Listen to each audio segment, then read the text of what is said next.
All right, shalom again. I am Yamosha Ben Israel, formerly known as your Pastor Reggie. Let me see this recording here. All praises to the Most High.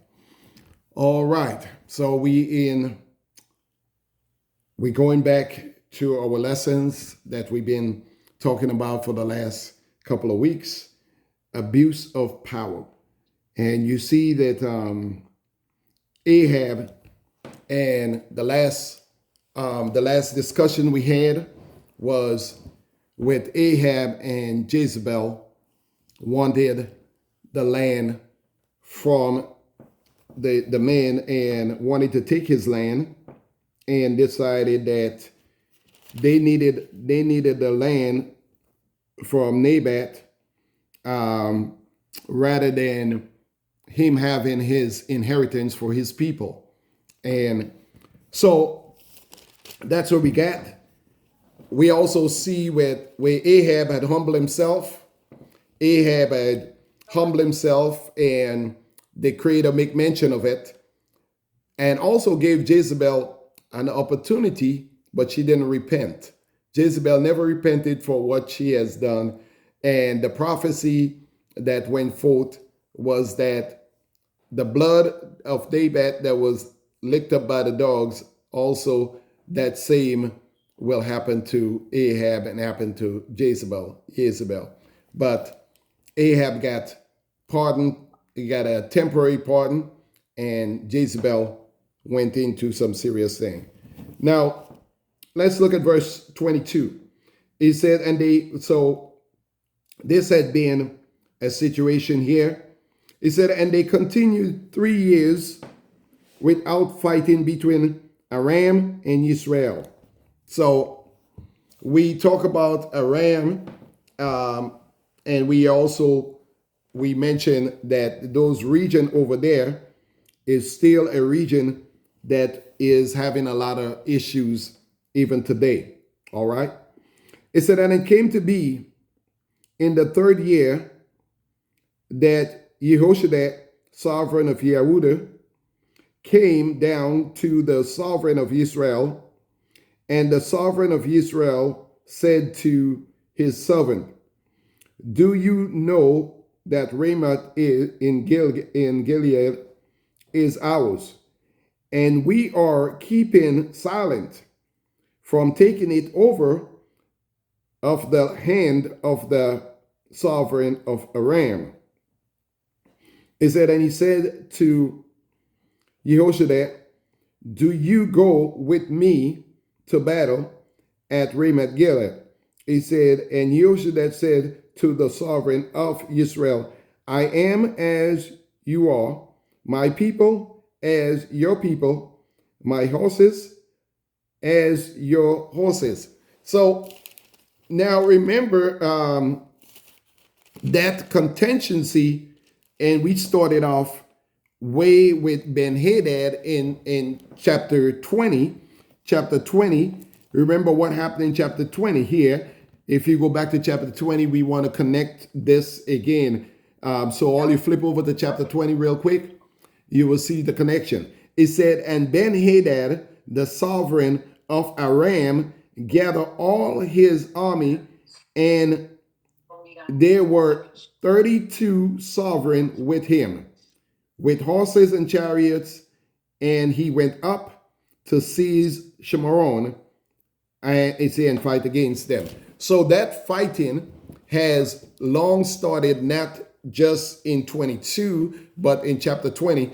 You will see how Ben-Hadad came up against Israel, had a charge against Israel, come up against Ahab, and the same sort of continuation is going on. When you leave a people and you don't completely annihilate them, as the sovereign Yahushua give as we had command when Saul was in power. When Saul was in power and he was the king, Saul was told to get rid of all the Amalekites, to get rid of all of those people completely. But again, when we don't follow commands, when we don't completely obey the rules and the laws and the statutes, and we partially do some things, we leave in the root to come up and spring back up. So when we leave the root and we don't dig up the root and make sure that this don't ever happen to us again, then you leave in the descendants of those people to spring back up and to come back and to fight against us. So here you have, again, as I said, we mirroring what happened then to what happening now, because it's still happening to our people. Our people that show mercy and did not show obedience have left residue of the enemy, and the residue of the enemy is what we still battling and we dealing with situation today. How is that connected to us today? Because we just had a mirroring experience where it was told to some of us in the West that, we have connection to Greenland, supposed to be ours. We have connection to what you would call Palestine, that's supposed to be ours. We have connection to land in Akebul land. We have the sovereign power to rule over there. And these people don't know how to rule themselves. So we need to be in power to rule over them. How is this? This is all happening still. This is not going away until Messiah come back. Because as long as people could step on another people to fund their lifestyle, to fund to raise their children, they're not getting rid of nothing that is beneficial to them. So they're not getting rid of it. So don't put that in your mind that, people are fighting for your good. You got to fight for your good. You got to fight for your people. You got to stand up for your community. You got for what you got to know. You can't put it in the hands of anybody else, because it's not going to happen for you. So as we continue to go in, so he says, verse 2 in 22. So going back to chapter 22 and verse 2. He said, and the sovereign of Israel said to his servant, do you know that Ramoth? So he asked him a question. He said, do you know that Ramoth Gilead belongs to us? So it's asking him the question. He said to Yehoshaphat, do you go with me? He asking him to come. He said, well, your people is same as my people. So I'm going to make sure that we are going to join in together, and we're going to protect the region. He says here in verse 5, he said, and Yehoshaphat said to the sovereign of Israel, please, Bubakashah. He said, first inquire for the word of Yahweh. He said, we're going to go join in together to protect the region, but we must get word from heaven. We must get word from the Most High. We must get word that, we ought to protect the region, but we can't go without getting a confirmation, without getting a word that we are going to be okay. We can't go into there not knowing that we are going to be okay. If we get heaven with us, if we get the rights, but again, our people, our ancestors, although they have the Most High with them, when they were in Egypt, had they had the Most High with them, had they had the guiding power, when Moses was leading them, had they had the backing of heaven with them, or would you say no? I would say that they had the backing according to scriptures, because the sovereign came down and he said to Moshe, he said, I will speak to you in front of your people so they would know that I'm with you.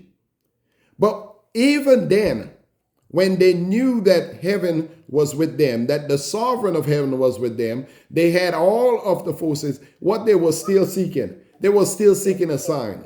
They were still seeking We gotta have some more security. We gotta have some more protection. They still asking more. They get spiritual guidance and spiritual. They still looking for something else.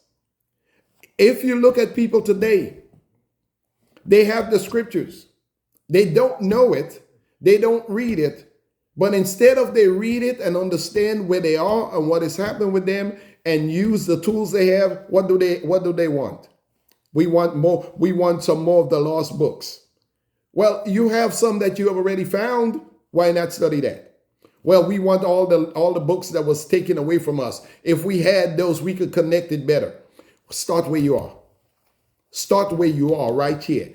Know these, learn it, study it. But again, as I'm saying, people always want what they don't have and make an excuse for what they do have and not using what they have. That's my point here.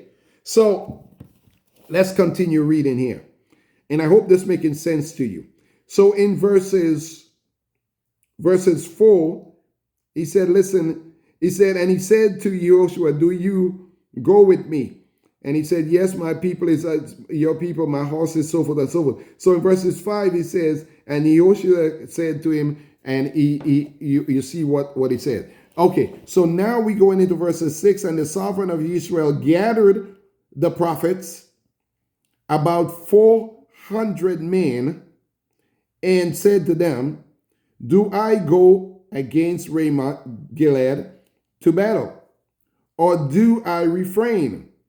And they said, go up, for Yahweh does give it into the hands of the sovereign. And Joshua said, in verses 7, and Joshua said, is there not here a prophet of Yahweh besides that we might inquire of him? So they are not quite settled in their mind of the word that they got back from these prophets, 400 prophets. They came to them and they said, listen, they're supposed to be righteous men. So they came to them and they said, listen, inquire from the Creator a word. They came back and they said, listen, we got a word. We got a word. And Yosadat says, I want to make sure that what you are telling me is absolutely the word from heaven. They all came together. They said, oh, we swear. We got word from the sovereign, from the creator of heaven. We got word that you could go up and you could fight against them.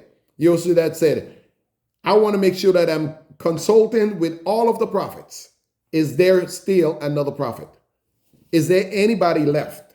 Because we want to make sure that everybody's on the same page. We want to make sure that the voices are one. We want to make sure that we collaborating together all our efforts and we turning over all stones. We're not leaving any stone unturned. We are going to make sure that we get all of the information. Okay? So they come, so they going back here where they say, he said, inquire. In verses 8, and the sovereign of Israel said to Yehoshua, there is still one man, Mikayehu, son of Rimlah, he says, to inquire of Yahweh by him, but I hate him. Okay?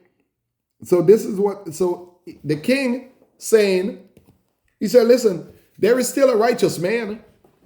There is still somebody else we could ask.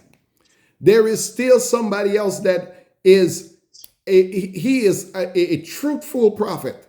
He's a prophet that we know for sure, for certain, that we could talk to him. His words comes out perfectly right. The king said, but I don't like him. You know, sometimes you have people that, based on the fact the way you teach and preach, because you don't acquiesce, you don't be mundane, you don't bow down, you're not a yes man or yes woman. People will turn around and say, but you know, I know they're righteous, but I don't like them. I know that they're powerful, but I don't like them. There is some, and you ask them, well, what is it about them that you don't like? And they can't explain. I just don't like them. You don't like them because what? When they speak truth, it rubs you the wrong way. You know, sometimes people, they like people that speak in smooth words, as in the book of Jeremiah, when they said that, you know, don't speak to us anything that is going to, you know, that is going to move in our spirit, that is going to provoke us to righteousness, but give us a soft word. Sometimes when you come to people and you bring truth to them and you speak strong to them and you speak a convincing and a convicting word, they don't want to hear you. They'd rather go to some palm reader, some soothsayer, somebody that's going to tell them, oh, you're going to get $50,000 and you're going to get a new car and you're going to get a new home and you're going to do this and you're going to do that, and not hold them accountable according to the scriptures, not hold them accountable according to the way they live, because the scripture tells us by the fruit we shall know them. So based on a person's lifestyle, a person's way they living, you could tell how things are going to turn out. But people always want you to give them a word if they feel they like you. And what do they like about you? And they'll try to make you a righteous person based on the way they, you know, I've seen right now, you see people will pack into a church and then you will hear, you know, on the news or other places, you will hear, you know, schism and things about that person, but the people don't care. He's a good preacher. She's a good preacher.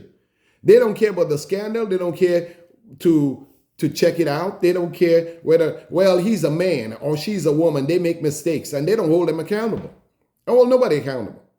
But the person that is holding them accountable, they say, I don't like that person, because that person is bringing you to where the scripture is holding you responsible. All right. Those of you that talking in the back there, kind of tune it down a little bit for me, so we could, because we live on you know, 43 cents from 518, and that's 475.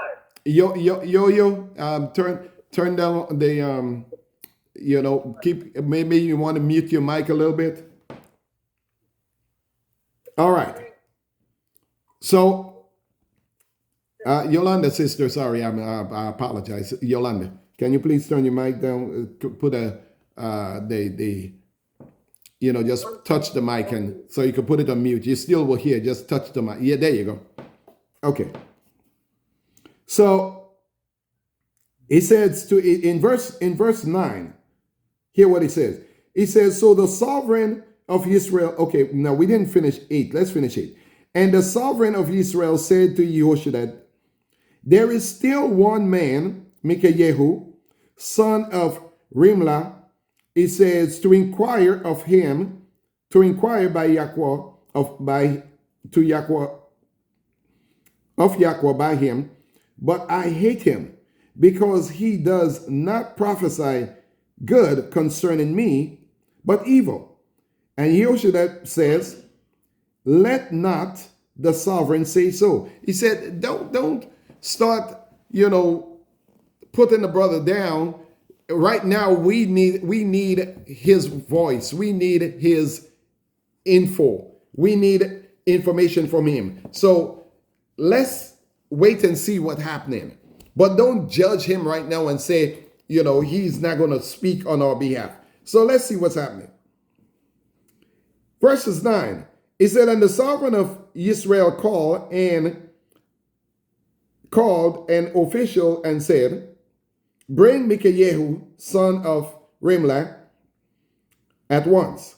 And the sovereign of Israel and Yehoshaphat, sovereign of Yehudah, were sitting each on his throne, dressed in their robe, at the threshing floor, at the entrance of the gate of Shimeron, and all the prophets were prophesying before them. And Zedekiah, son of Kenaniah, had made a horn of iron for himself, and said, thus said Yahweh, with this you push them the Amorites until they are destroyed. So he made some, some tools, some weapons. And he said, with these weapons, so pretty much what he's saying is that we don't even need word from heaven. We got what we have right here. We could push them back and we could take control of their territories of their land.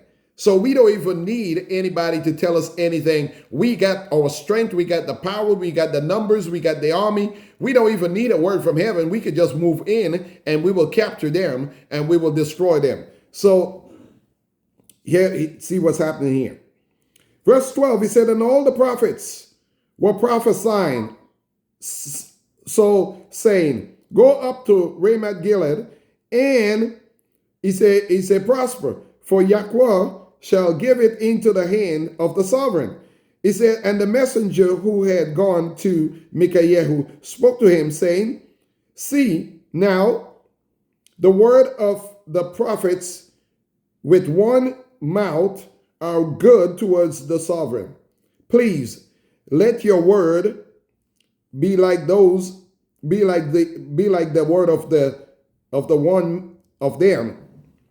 He said, and you shall speak good. He said, listen. So they gone up to, and they prepping the prophet. They prepping the prophet. The people are prepping the prophet. They going up and they want a word from the Most High, right? They want a word from the Most High. But they prepping what the word should be. So now they're telling Micaiah, the prophet, speak like the other prophets, and your word is going to be good. Because the other prophets, all 400 of them, had already prophesied, and the prophecy is good. Have you seen people like this? They come up to you and everybody want to tell you what to do. And they are bombarding you with their belief, but not allowing you to seek the Creator. And when you tell them, I'm going to pray about it, they tell you, well, there is no need for you to pray about it. There is no need for you to seek a word, or there is no need for you to take another counseling from somebody else, because all of these people here, they all cannot be wrong. These folks and them, they are living lifestyle and ways that they're not right. You see them in how they living, but they want to give you a word. And you like, I cannot take a word from you because I know who you are. I know your lifestyle. I know what you're doing. But if the word is good, then people tends to want to, well, maybe I believe because, 5 people say it. And if 5 people say it, they all can be wrong. Well, this is 400 people. And if everybody's saying it to you, they can be wrong. Well, guess what? They can be wrong. If they all going down the same path, they all doing the same thing, they all giving you the same answer, you got to ask yourself, do I need to really get another opinion? They tell you, no, you don't need it, because all of these people they're churchgoers. All of these people, they meet up, they came from the big assembly, from all the big pastors, from all the big prophets. The word is good. But one man realized, wait a minute, we got to hear what this young man got to say. We got to get word from this prophet. So they're telling him, they're prepping him now, speak and say good things to the king. Verses 14, that was verses 13, right? Verses 13, let me read that over again one more time. It said, and the messenger who had gone to call Micaiah spoke to him, saying, see, now the words of the prophet with one mouth are good towards the sovereign. Please, Babakasha, let your words be like the word of one of them, and you shall speak good. And Micaiah said, as Yahweh lives, whatever Yahweh says to me, that I will speak.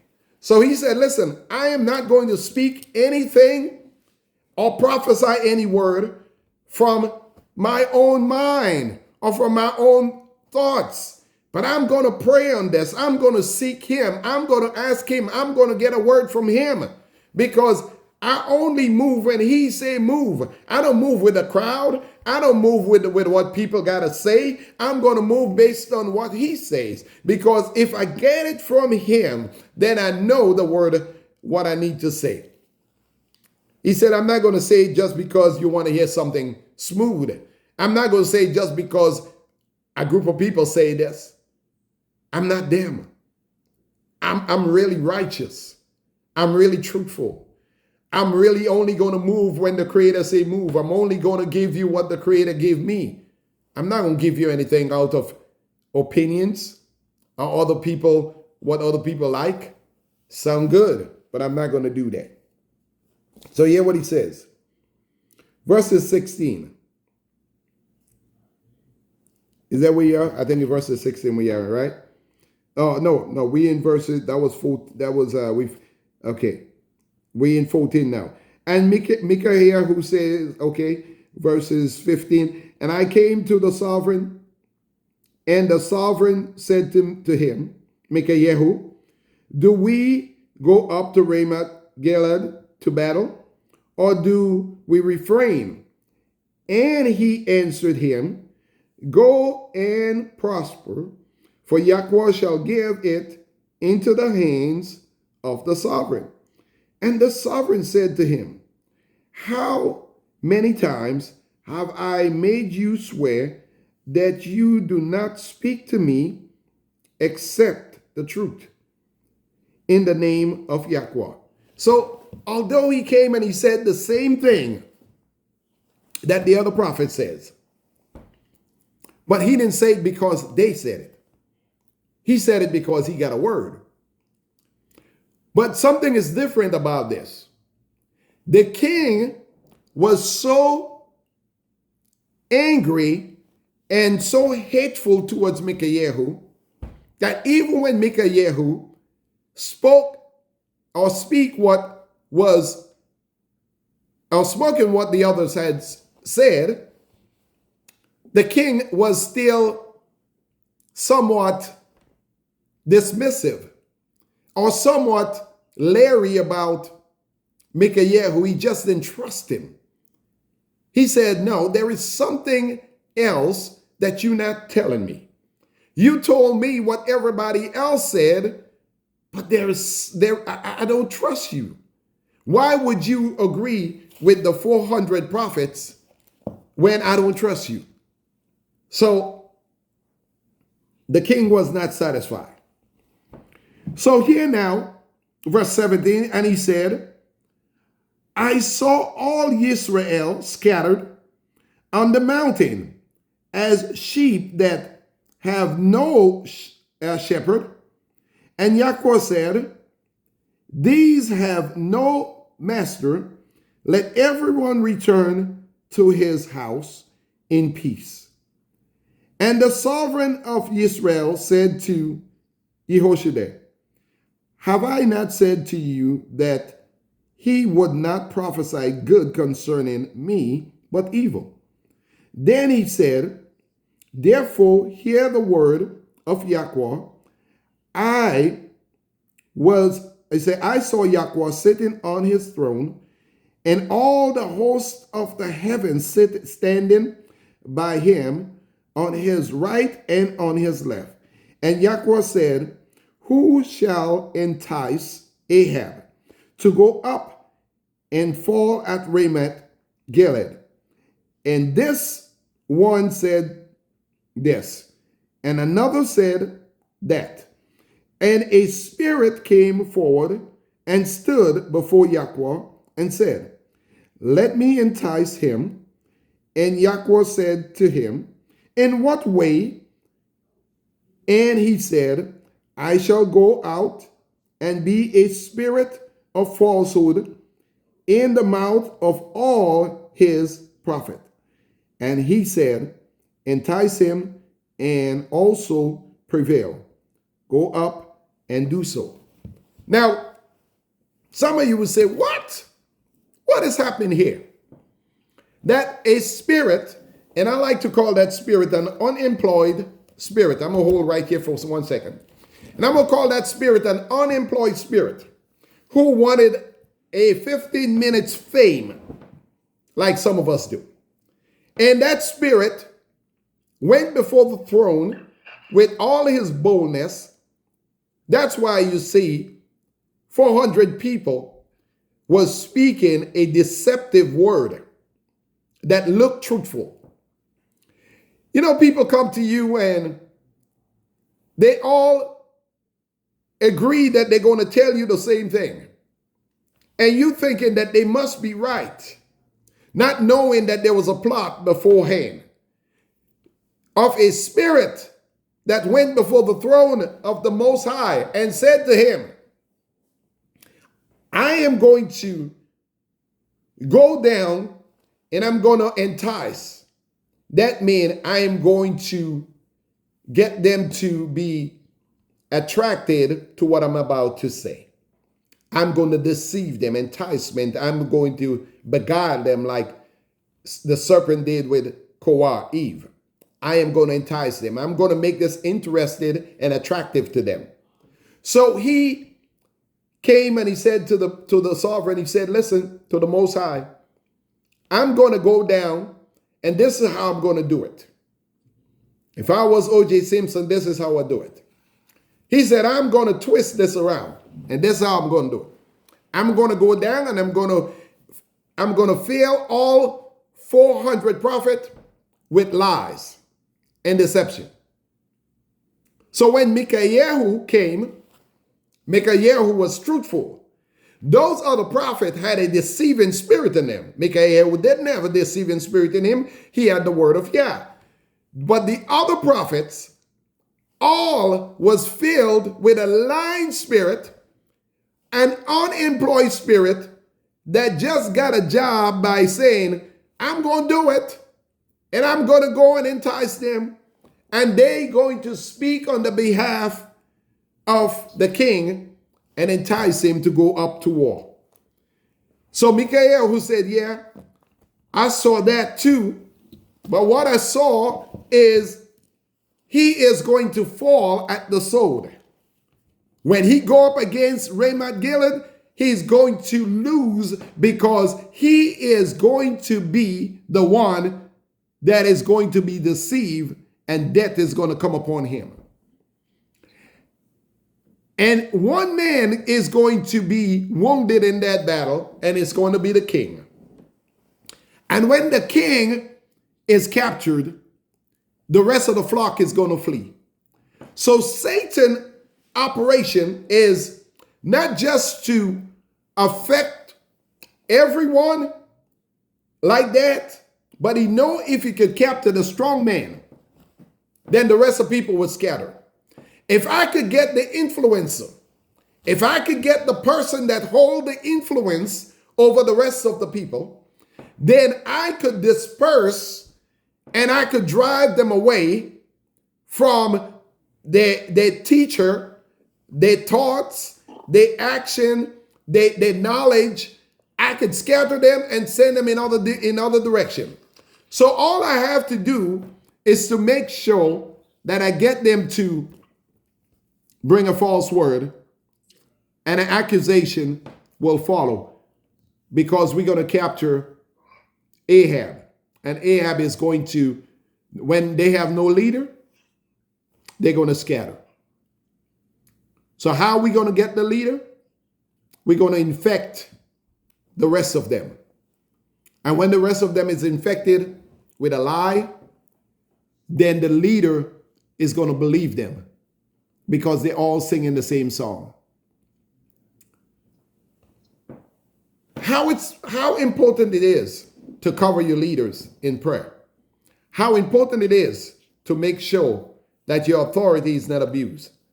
How it's important it is to make sure that the word that you're getting is right. Because you could get many words. There are many prophets. There are a lot of preachers.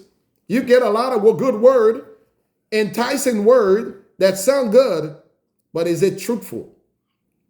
Is it righteous?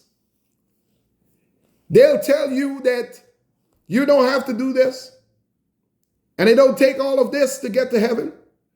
And it don't take all of this to live a righteous life. He is not going to punish you because you're breaking Shabbat. He's not going to punish you because you're not doing this and not doing that. The sovereign is merciful, and he is not going to hold you accountable for breaking his laws because he is merciful. And yes, he is. But he's also one that don't go against his word. His words stand to represent him. And any man that is teaching his truth must teach it and represent him in truth. And hold people accountable for what is not true. Oh, you can come in. So that is the situation that is going. I'm going to read you a few more, and we're going to talk about just a few more verses here. Guys, put a mute your mic, whoever is talking, pay attention. All right. So let's go with a few more. We're not going to finish this whole thing today, but we're going to go with a few more. Check this out. So he said to him, he said, listen, I saw Israel scattered. I saw they have no, and they going back to their homes, their houses. He said in verse 19, then he said, therefore, hear the word of Yahweh. I saw, we read that. So we're going out to 21. It said, and the Spirit came forward and stood before Yahweh. We read that. So we're going down still. I believe we are. No, we didn't read that. We read okay. And the Spirit came before Yahweh. Verse 22. And Yahweh said to him, in what way? We read that. Let's go down to 23. He said, and now see, Yahweh has put a spirit of falsehood in the mouth of all these prophets of yours, and Yahweh has spoken evil concerning you. And Zedekiah, son of Kenaniah, came near and struck Micaiah on the cheek and said, where did the spirit of Yahweh pass over from me to speak to you? So he came, he said, listen, he slapped him on his face, and he said, did you see that? Did you know that slap was coming to you? From where did the Spirit spoke to me to slap you from me to you? So he's mocking him. Can you tell what I'm doing? You know, and people, they would come and they would try to let you know that they are so deep, that they are so profound, that you ain't got to listen to righteousness because I know the word just like he know the word. That's what they said to Moses, about Moses. When Moses' sister came up, she said, listen, who make you master? Who make you sovereign? Who made you ruler over us? You were not the oldest one that read in the word. You're not the oldest one that know the truth. You're not the oldest one that we need to listen to. Oh, we can do it ourselves. Yes, you can. But are you chosen for that? Are you chosen to be the one to lead the people? There are so many teachers. Like I told you, I went over to all of these brothers that was, doctors and scientists and all of it. But the Spirit of the Most High draw them, and they were asking questions. And now I got so many doctors and leaders that has given me their numbers and want to be a part of whatever, we want to know more. We want to hear more. We want to, we believe that there is something happening with you. And I'm like, I'm excited to talk to them because I'm like, man, these folks and them, they got some stuff that I need to study and know. And I'm like, I feel so, just in awe that the Creator will put me in their presence. And then for them to turn around and tell me that I believe that there is something good happening in your life that we need to be a part of. I'm being like, Gideon. Who, me? What are you talking about? I'm supposed to be coming and listening for a word from you. I'm humble. I don't know if I got anything much to give you. But, sometimes we just got to know that greater is he that is in me than he that is in the world. Sometimes you just got to humble yourself and wait on the Most High, and he will raise you up. And he will use you to go before kings and go before nobles. But as Micaiah, who came with the word to Ahab, Ahab wasn't satisfied, but the word was true. I hope you get something out of this today. I hope we could continue that chapter, because it seems like I think I have preached this before, but never gotten to finish it. And I have to be determined to finish it, to bring it to you. So we may have to do part 2 of this particular scripture, because it is important. It is important that we know that we are living in the last days. It is important to know that the enemy is raising up his people. It is important to know that they look like your leaders, and they look like your prophets, and they look like people they have the truth. But is it a deception? Is it an enticement? Is it righteousness? He said that you should try the Spirit by the Spirit, and you would know them. You would know if they belongs to him, because he said by their love for one another, you would know if they are mine. The only way you could know that you are walking in the truth and your leaders are truthful is, are those leaders care about you and your soul and care about the mission? Do they care about the word of Yah, to make sure that they bring it before you and they humble themselves to you, to the Most High, and humble to bring what they bring into you? Or they coming because they have knowledge and they have wealth, they have status, or they be sent by the Creator to help you walk out your journey? I hope that I could be one of the people to help you maneuver and to get to the place where you're trying to go. One that is studying, one philosopher says, it says to study, to prepare, but not act on what you study. It's only the study in itself.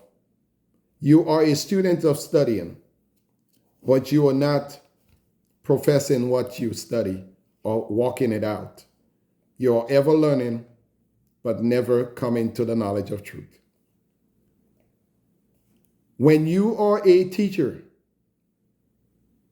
you are not only teaching, but you are learning to teach. Because you are learning what you don't know, to know what you need to teach. And you could only get that from the Creator. I am teaching, but in my time of study is knowing that I need to learn to trust in Him. For what I don't know, He knows. And when I put my trust in Him, He will bring revelation knowledge and bring me to the understanding so I can share with you what is truthful. I hope and pray that this message is clear and you understand. I am Yamosha Ben Yisrael, prophet in Israel and a pastor of Power Pack Ministries. Our website at Power Pack Ministries, we are encouraging you to visit and to like and to subscribe. It is powerpackministryinc.com. Our phone number is 813-768-1367. We also are appreciative of your support economically, and those of you that are contributors to this work. The work is a work that we take seriously to bring a message around the world. So with your help, with your donations to Power Pack Ministries, we can go further around the world to bring this message. So again, I thank you for tuning in to today's broadcast on continuation of abuse of power. For those that has the power must use it righteously and rightfully. Again, those of you at Power Pack Ministries, all praise to the Most High for you that always come in and will listen to the word of this prophet.